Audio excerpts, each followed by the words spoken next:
What's good, y'all? It's Stinger, and today I'm going to be showing you guys how to make some beautiful, melodic, elegant, exquisite, drop-dead gorgeous Dro Kenji type beats. Let's not do any intro hoopla, let's just get right into it. So to make my melodies, I usually start off with a bass line, and this specific bass line is a 4, 6, 1, 7. This bass line is great for emotional beats, so feel free to steal it. After I had the bass line laid out, I just threw some chords an octave higher. This is what it sounds like.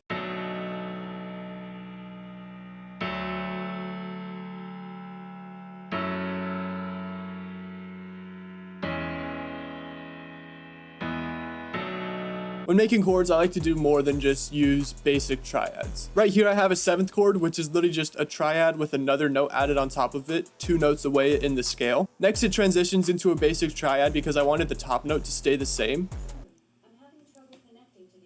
This is a great technique to use. It kind of makes the melody sound a little bit stagnant, but it gives off a great sound. Next I have it transitioning into a 7th chord, and then after that I have it going into a 6th chord, which I don't really use a lot, but I decided to use for this. After the 6th chord I have it transitioning into a basic triad because the transition from the 6th to the 5th sounds so good. And when making my melodies, I like to ensure that the last note transitions well into the first note. This is the little something that gives your melody just a little bit more resolution. After that I transposed most of the chords by bringing the 5th note of the chord down an octave just to give it a little bit more depth. This is what it sounds like.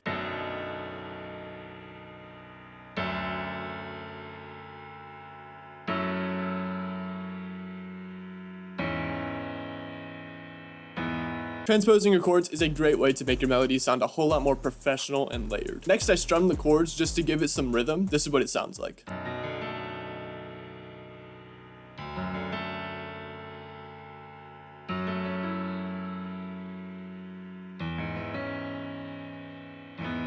If you're making a melody and all you have is a basic chord progression, I definitely recommend going into some rhythmic strumming. It makes it a whole lot more than just some chords playing. After that, I added a nice little top line. This is what it sounds like.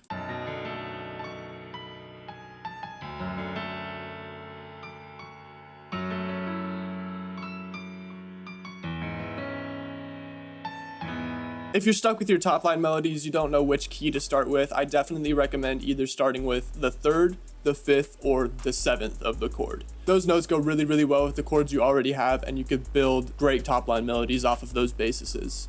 Bases. I also recommend adding some strummed notes. I like doing it so it's like halfway in between these notes because it gives it a more human effect, and strum notes just add a little bit more flair. Now that we've got the main melody out of the way, we can go into some new components of the melody. For this, I added the active grains of Pixed Glass from Omnisphere, which is actually the same preset used in Moonlight by X. I've been playing the top notes of all the chords and it's delayed by half a bar. This is what it sounds like.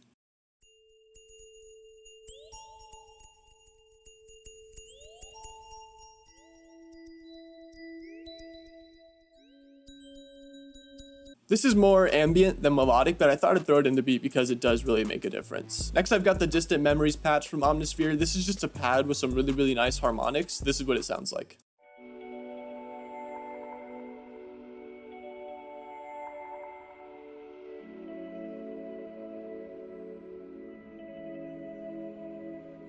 And instead of having it playing the normal chords of the first melody, I switch it up a little bit. These chords are all the same, except this one is down an octave. And for this chord, instead of just doing a normal 7th chord like I have here, I transposed this up by 2 semitones to make it match the previous chord. This just adds a little bit more variation to the melody. Next, I have these vocal chops from the Tell Me You Miss Me pack in Arcade. This is what they sound like.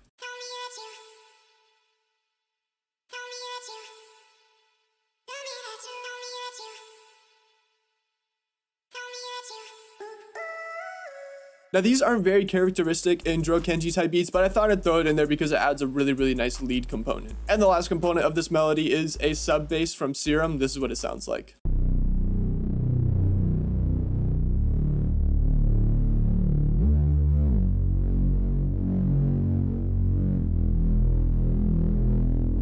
I like throwing in these higher octave glide notes because it just makes it more than just the bass notes playing. It's just a little bit of flair. And this is what all the components of the melody sound like together.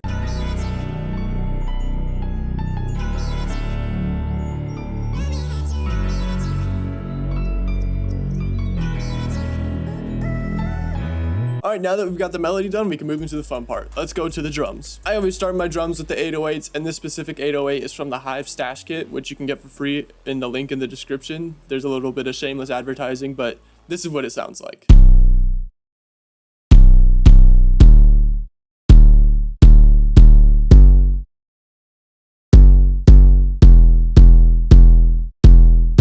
With my 808s, I like to segment them in terms of variation and complexity. So these first 2 bars right here and these 2 bars right here are playing the same 808 pattern, and these 2 bars and these 2 bars are playing a more complex 808 pattern. This makes the 808s a whole lot more interesting than just playing a basic pattern all the way through. Next, I've got a clap just playing a basic pattern. This is what it sounds like.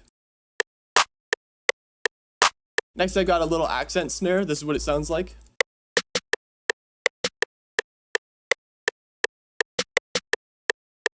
Not really too much going on there that I really need to cover. Next, I've got these hi-hats playing a pretty basic pattern with some rolls. This is what it sounds like.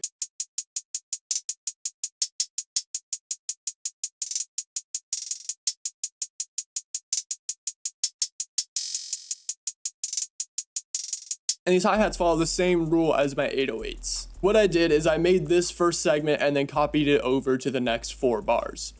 And instead of just leaving it as it is, I threw in a little extra hi-hat roll just to give it more variation. For these types of beats, I definitely recommend throwing in some low hole hi-hats just to give a little bit more bounce. Nick Mira does this a lot in his beats, and Dro Kenji beats are very similar to just your standard Nick Mira type beat. Next, I've got this open hat playing on the downbeats. I like to throw these on the downbeats because they go really well in conjunction with the 808 and the kick. And speaking of the kick, that's what we got next. This is just playing the same pattern all the way through. I don't like my kicks to play the same pattern as the 808 just because I don't want it all hitting at the same time. It's just personal preference. All right, this is what the drums sound like all together.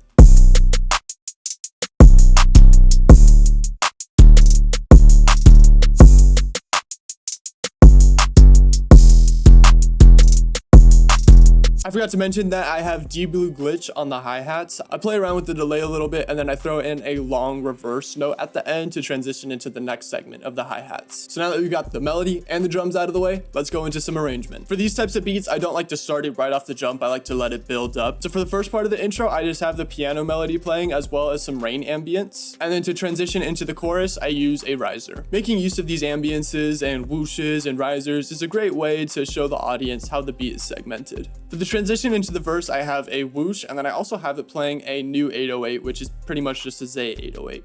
The next portion of the melody, I throw in the vocal chops and the kicks just to give it more variation. After that, I have a transition into the verse with a whoosh, and then I also cut out the drums for the beginning. The rest of the arrangement is pretty standard. I really don't need to go over all of it, but I do want to go over this. This is an extra 808 pattern that I throw in the last part of the verse. I've been doing this a whole lot with my beats recently, and this just makes it so the beat isn't the same all the way through, because beats can get really repetitive, so this just prevents it. This is what the 808 pattern sounds like.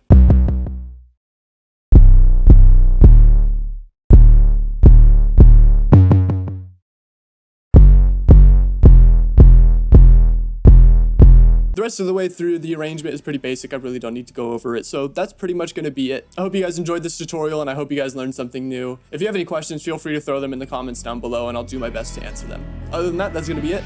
Peace.